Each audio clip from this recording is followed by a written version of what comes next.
तो hello guys, आज मैं आप लोगों के लिए एक शॉर्ट स्टोरी एक्सप्लेन करने वाला हूँ। इसकी सिर्फ एक ही वीडियो होगी, तो चलिए शुरू करते हैं। तो कहानी की शुरुआत होती है और हमें एक छोटे से बच्चे को डूबते हुए दिखाया जाता है। अचानक से वहाँ पे एक मरमेड आ जाती है जो कि उस बच्चे को बचाकर वापस पानी के ऊपर ले आती है। उस छोटे बच्चे के हाथ में एक कॉन्क होता है और वो मरमेड उससे पूछती है कि तुम्हारा नाम क्या है। तो वो बच्चा कहता है कि मेरा नाम हाय नुओ है, जिस पर वो मरमेड कहती है कि मेरा नाम है डोरिया, मगर तुम मुझे डुवो डुवो कह सकते हो। और अगले सीन में हम देखते हैं कि डोरिया बड़ी हो चुकी होती है और वो कुछ बिल्लियों से डरकर भाग रही होती है और कहती है कि ये बिल्लियां हमेशा मेरे ही पीछे क्यों पड़ती हैं। वो भागते भागते हाय नुओ के पास चली जाती है। तो हाय नुओ अपने थ्रेड की मदद से कैट्स को बहुत ही आसानी से पकड़ लेता है और दूसरी तरफ डोरिया पानी में कूद जाती है। ये देखकर हाय नुओ से कहता है कि तुम अपने मरमेड क्लान की हाई प्रीस्ट हो और तुम छोटी सी बिल्लियों से डरती हो।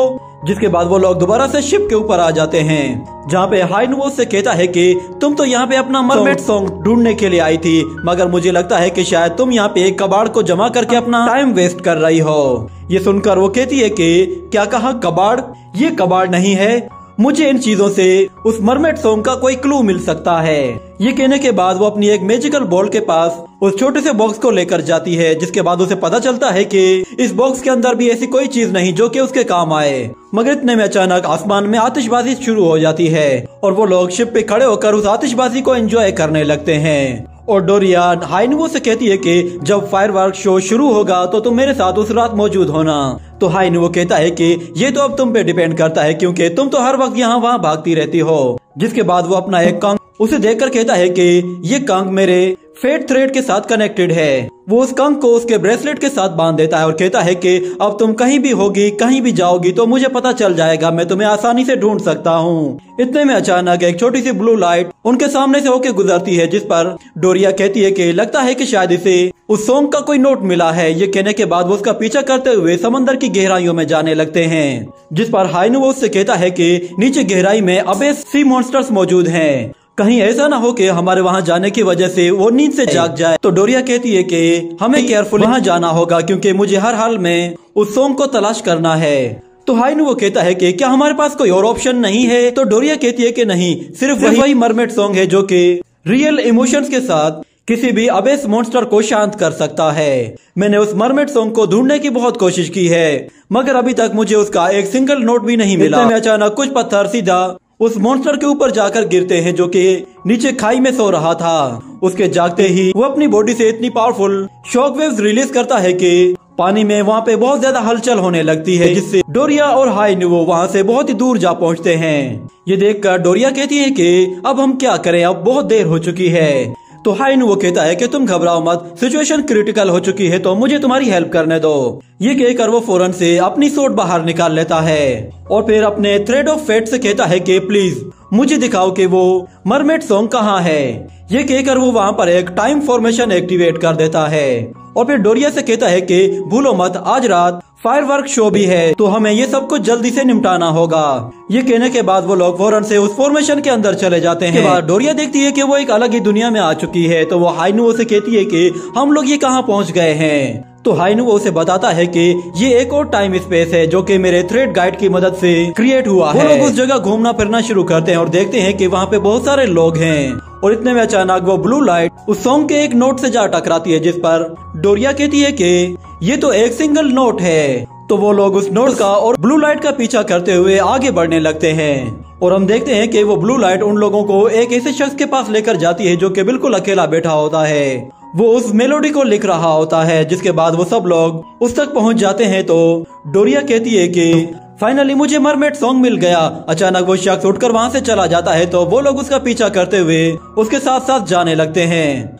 वो शख्स जाते जाते समुद्र के किनारे तक जा पहुंचता है, जहाँ वो देखता है कि दो बच्चे आपस में खेल रहे होते हैं। उन्हें देखकर वो फिर से कुछ लिखना शुरू कर देता है और डोरिया और हाय नुओ ये सब कुछ अपनी आंखों से देख रहे होते हैं। इतने में अचानक वो देखते हैं कि अचानक वो शख्स एक पहाड़ के किनारे पर आकर खड़ा हुआ है और आतिशबाजी को देखने के बाद वो फिर से उस सॉन्ग को लिखना शुरू करता है। मगर अचानक वो पहाड़ टूटना शुरू हो जाता है, जिससे हाय नुओ और डोरिया दोनों ही नीचे गिरने लगते हैं, मगर वो लोग सेफली नीचे लैंड करते हैं। जिसके बाद वो लोग सामने देखते हैं तो उन्हें एक बहुत बड़ी शिप समंदर में डूबते हुए दिखाई जाती है और हाय नुओ के सामने से होकर वो शख्स जैसे ही गुजरता है तो उसे अचानक से बहुत ही अजीब सा फील होता है और हम देखते हैं कि वो शख्स सीधा अपने घर में जाकर अपने लिखे हुए सॉन्ग को पियानो पर बजाना शुरू करता है, मगर अचानक हम देखते हैं कि उसे अपना सॉन्ग पसंद नहीं आ रहा होता, उसमें कुछ गड़बड़ होती है जिसकी वजह से वो काफी मायूस हो जाता है। ये देखकर डोरिया कहती है कि ऐसा लग रहा है कि जैसे इसने अपनी पूरी जिंदगी इस सॉन्ग को लिखने में ही लगा दी है। जिसके बाद डोरिया उस ब्लू लाइट के जरिए उसके बिल्कुल पास आ पहुंचती है और हम उस सॉन्ग को चमकते हुए देखते हैं। उसके चमकते ही उस शख्स के अंदर फिर से जान आ जाती है और उसे कुछ याद आता है, जिसके बाद वो अपने नोट्स को देखे बगैर ही उस सॉन्ग को बजाना शुरू कर देता है। वो सॉन्ग असल में एक मरमेड सॉन्ग होता है, जिस पर डोरिया बहुत खुश होती है और कहती है कि फाइनली मुझे वो मरमेड सॉन्ग मिल गया है। जिसके बाद वो शख्स कहता है कि हाँ, यही मरमेड सॉन्ग है। इतने साल गुजर गए, फाइनली मुझे ये सॉन्ग दोबारा याद आ ही गया। और जब हम उस शख्स का चेहरा देखते हैं तो हमें पता चलता है कि वो शख्स और कोई नहीं बल्कि वो हाई नुवो होता है। वो लोग असल में हाई नुवो के ही फ्यूचर में आ चुके होते हैं और डोरिया को भी अब सब कुछ समझ में आने लगा था। जिसके बाद वो ओल्ड हाई नुवो कहता है कि इस मेलोडी को मैंने दोबारा याद करने के लिए अपनी पूरी जिंदगी गंवा दी, मगर मुझे ये बात अब समझ में आई है कि वो मरमेड सॉन्ग तो असल में खुद तुम ही हो। जिसके बाद हमें उनकी कुछ मेमोरीज दिखाई जाती हैं जब वो छोटे बच्चे थे और हमेशा एक साथ खेला करते थे। और डोरिया हमेशा हाई नुवो को तैरना सिखाया करती थी और उससे कहती थी कि तुम घबराओ मत, मैं तुम्हें तैरना सिखा कर ही रहूंगी। और वो अपना कंक उसे देखकर कहती है कि जब इसमें लाइट जले तो समझ जाना कि मैं तुम्हारे पास पहुंच जाऊंगी। और वहीं पे हमें उसकी कुछ ऐसी मेमोरीज दिखाई जाती हैं जिसमें वो कैट से डरकर भाग रही होती है। उस ओल्ड हाई नुवो को उसकी सारी मेमोरीज वापस से याद आ जाती हैं। जिसके बाद वो कहता है कि उस अबेस जायंट मॉन्स्टर के जागने की वजह से मैंने अपनी जिंदगी की सबसे कीमती मेमोरीज को खो दिया। ये सुनकर डोरिया हाई नुवो से कहती है कि इसका मतलब है कि वो ओल्ड मैन तुम ही हो। ये सुनकर हाई नुवो कहता है कि तुम्हारे उस मरमेड सॉन्ग को गाने से हम दोनों की मेमोरीज मिट जाएंगी, हमें याद नहीं रहेगा कि हम लोग एक दूसरे को जानते भी हैं या नहीं। इतने में अचानक उन्हें उस जायंट मॉन्स्टर के चिल्लाने की आवाज सुनाई देती है, जिस पर हाई नुवो कहता है कि वो जायंट मॉन्स्टर दोबारा से ऊपर आने वाला है। और दूसरी तरफ हम देखते हैं कि शहर के लोग आतिशबाजी का मजा ले रहे होते हैं। इतने में अचानक पानी की एक बहुत बड़ी लहर उनके बिल्कुल ऊपर आ जाती है। जिसके बाद हम हाई नुवो को वहाँ पे आते हुए देखते हैं। वो वहाँ आते ही अपनी टाइम फॉर्मेशन का इस्तेमाल करता है और अपनी पावर की मदद से उस पानी की बहुत बड़ी लहर को वहीं पे ही रोककर उसे दोबारा से रिवर्स कर देता है, जिससे पूरा का पूरा शहर डूबने से बच जाता है।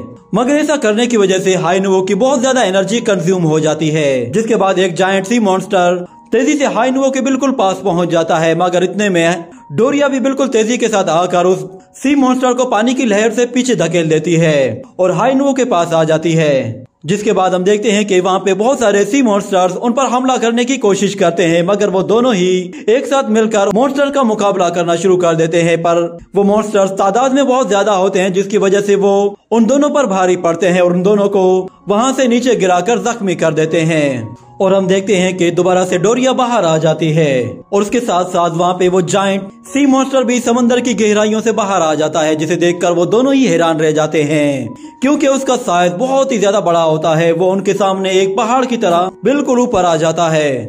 तो हाई नुवो देखता है कि वो सी मॉन्स्टर सीधा शहर की तरफ जा रहा है, तो वो आहिस्ता आहिस्ता आगे बढ़ने लगता है। ये देखकर डोरिया अपनी एनर्जी उसकी बॉडी में ट्रांसफर कर देती है, जिससे हाई नुवो बहुत ही तेजी के साथ अपनी पूरी ताकत का इस्तेमाल करते हुए उसके सामने आ जाता है। और जैसे ही उस पे हमला करने वाला होता है तो वो सी मॉन्स्टर बहुत ही पावरफुल शॉक वेव्स रिलीज करता है, जिससे हाई नुवो बुरे तरीके से इंजर्ड हो जाता है और उसकी फॉर्मेशंस भी पूरी तरह से टूट जाती हैं, जिससे डोरिया को भी एक जोरदार झटका लगता है और पानी की बड़ी लहर शहर की तरफ आगे बढ़ती है। और हाई नुवो बिल्कुल बेहाल एक जगह पड़ा हुआ होता है, उसमें जरा भी हिम्मत नहीं होती कि वो खड़ा हो पाए। इतने में हम लोग वहाँ पे डोरिया को देखते हैं जो कि हाई नुवो के पास आ पहुँचती है। उसे पता था कि इस मॉन्स्टर को किस तरह रोकना है। जिसके बाद वो हाई नुवो से कहती है कि बस अब सिर्फ एक ही रास्ता बचा है, मगर हाई नुवो कहता है कि नहीं, हम लोग कोई और रास्ता ढूंढ लेंगे। पर इतने में वो सी मॉन्स्टर शहर तक पहुंच जाता है और वहाँ पे अपनी एनर्जी से एक पावरफुल अटैक करने की तैयारी करता है। और डोरिया रोते हुए हाई नुवो से कहती है कि मुझे माफ कर दो, मैं अपना किया हुआ वादा नहीं निभा सकती। ये कहकर वो खड़ी हो जाती है और अपना गाना गुनगुनाना शुरू करती है। जिसके बाद हम देखते हैं कि आहिस्ता आहिस्ता वो हवा में ऊपर चली जाती है और अपने मरमेड फॉर्म में आ जाती है। और दूसरी तरफ शहर के लोग अभी भी आतिशबाजी मना रहे होते हैं, उन्हें उस सी मॉन्स्टर के बारे में कुछ भी नहीं मालूम होता। और डोरिया उस आतिशबाजी को देखने के बाद और भी ज्यादा जोश में आ जाती है और अपने पूरे जोश के साथ उस सॉन्ग को गाना शुरू करती है, जिससे हम देखते हैं कि उसकी सॉन्ग्स की वेव्स जहाँ तक जाती हैं वहाँ तक वो सारे सी मॉन्स्टर्स बिल्कुल शांत हो जाते हैं। मगर वो जायंट सी मॉन्स्टर अभी भी बहुत ज्यादा गुस्से में था और उसके कंट्रोल में नहीं आ रहा था। तो डोरिया उसके चारों तरफ पानी की एक दीवार बना देती है ताकि वो आगे न जा सके और फिर वो खुद उस सी मॉन्स्टर के बिल्कुल पास चली जाती है, जिस पर हाइनुवो उसे ऐसा करने से मना करता है। मगर डोरिया अपना एक हाथ उसके मुंह के ऊपर जैसे ही रखती है तो वो सी मॉन्स्टर बिल्कुल शांत हो जाता है और डोरिया और हाइनुवो दोनों की आपस की मेमोरीज बिल्कुल क्लीन हो जाती हैं। जिसके बाद हमें 1 साल बाद का सीन दिखाया जाता है। हम लोग हाइनुवो को देखते हैं, वो एक गली से गुजर रहा होता है और वहीं पे हमें डोरिया को भी दिखाया जाता है, वो भागते हुए वहीं से गुजरती है। मगर वो दोनों एक दूसरे को नहीं पहचान पाते और उसी वक्त आसमान में फिर से आतिशबाजी होना शुरू हो जाती है। जिसके बाद ये सीन यही कट होता है। अगले सीन में हम लोग दोबारा से हाइनुवो को देखते हैं, वो एक गली के अंदर आता है तो वहाँ पे उसके सामने एक और शख्स होता है जो उसे देखते ही उस पर गोली चला देता है। मगर हाइनुवो बहुत ही आसानी से उस गोली को देखकर उसे डॉज कर लेता है और अपनी सोट बाहर निकाल लेता है। ये देखकर वहाँ खड़ा हुआ एक शख्स कहता है कि हाइनुवो, तुमसे तो बहुत टाइम बाद मुलाकात हो रही है। ये कहकर वो उस पर एक के बाद एक फायर करना शुरू कर देता है। तो हाइनुवो बहुत ही तेजी से उसकी गोलियों को डॉज करते हुए उसकी तरफ आगे बढ़ता है और उस पर पावरफुल एनर्जी वेव अटैक करके उसे पीछे धकेल देता है। ये देखकर वो शख्स गुस्से में आकर एक साथ बहुत सारी बुलेट फायर करता है, जिन्हें हाइनुवो डॉज करता है तो वो बुलेट सीधा जाकर कैट्स को लगती हैं। ये देखकर वो दोनों ही हैरान रह जाते हैं और हाइनुवो कहता है कि मैं नहीं चाहता कि मेरी वजह से किसी मासूम जानवर की जान जाए। ये कहने के बाद वो दोबारा से अपनी पावर का इस्तेमाल करके अपनी टाइम फॉर्मेशन क्रिएट करता है और फिर से टाइम को रिवर्स कर देता है, जिससे हर चीज रिवर्स होना शुरू हो जाती है और हाइनुवो बिल्कुल पहले वाली जगह पे आ पहुंचता है जहां वो कुछ देर पहले था। और वो वहां से जैसे ही क्रॉस कर रहा होता है तो वही शख्स जिसने उस पर गोली चलाई थी वो उससे कहता है कि तुम हमेशा एक ही ट्रिक बार बार यूज करते हो। और हाइनुवो को वहाँ पे वही कैट नजर आती है जिसे उस वक्त लड़ते हुए गोली लगी थी और इतने में डोरिया भी वहाँ से क्रॉस करते हुए आगे चली जाती है। उसे वहाँ पे दुकानों में बहुत सारी मजे मजे की चीजें नजर आती हैं तो वो यहाँ वहाँ फिरने लगती है। इतने में अचानक उसे फील होता है कि उसके आसपास कोई कैट है तो वो उस कैट को देखकर एक जगह छुप जाती है। मगर उस कैट की भी उस पे नजर पड़ती है तो डोरिया एक बॉक्स के पीछे आ जाती है और अपनी एनर्जी से आसपास पानी तलाश करने की कोशिश करती है।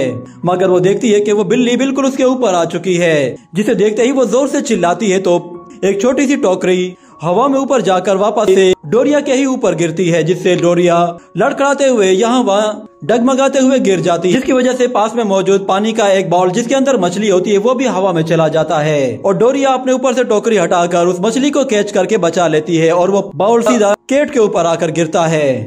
और वो कैट जैसे उस बाउल को हटाती है तो वो देखती है कि डोरिया वहाँ से भागकर चली गई है और वो मछली को भी साथ ले गई है। वो दोनों ही सीधा समंदर से जाकर बाहर निकलते हैं और इसी के साथ ये कहानी यहीं पे ही खत्म हो जाती है।